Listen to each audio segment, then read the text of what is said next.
ಚಿಕ್ಕಮಗಳೂರು ಜಿಲ್ಲೆಯಲ್ಲಿ ಆಲಿಕಲ್ಲು ಮಳೆಯ ಅಬ್ಬರ ಮುಂದುವರೆದಿದ್ದು ನಿರಂತರ ಮಳೆಯಿಂದ ರೈತರ ಬೆಳೆ ಹಾನಿಯಾಗಿದೆ. ಇನ್ನು ಭಾರೀ ಮಳೆ ಗಾಳಿಗೆ ಮನೆಯ ಶೀಟ್ಗಳು ಹಾರಿ ಹೋಗಿರುವ ಘಟನೆ ನಡೆದಿದೆ. ಆ ಕುರಿತು ಒಂದು ವರದಿ ಇಲ್ಲಿದೆ ನೋಡಿ.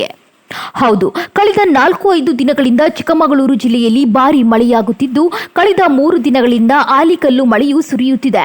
ಹೂ ಬಿದ್ದಿದ್ದ ಸಮಯದಲ್ಲಿ ಸುರಿದ ಈ ಮಳೆ ಕಾಫಿ ಮತ್ತು ಅಡಿಕೆ ಬೆಳೆಗಳಿಗೆ ಭಾರೀ ಹಾನಿ ಉಂಟು ಮಾಡಿದೆ. ಇನ್ನು ಮೂಡಿಗೆರೆ ತಾಲೂಕಿನಲ್ಲಿ ಮಳೆಯ ಜೊತೆಗೆ ಬಿರುಗಾಳಿಯು ಬೀಸಿದ್ದು ಪಟ್ಟಣದ ಬಸ್ ನಿಲ್ದಾಣದ ಬಳಿಯ ಹೈಸ್ಕೂಲ್ ಕಟ್ಟಡದ ಶೀಟ್ಗಳು ಗಾಳಿಗೆ ಹಾರಿ ಹೋಗಿದೆ. ಈ ದೃಶ್ಯಗಳನ್ನು ಸ್ಥಳೀಯರು ತಮ್ಮ ಮೊಬೈಲ್ನಲ್ಲಿ ಸೆರೆ ಹಿಡಿದಿದ್ದಾರೆ.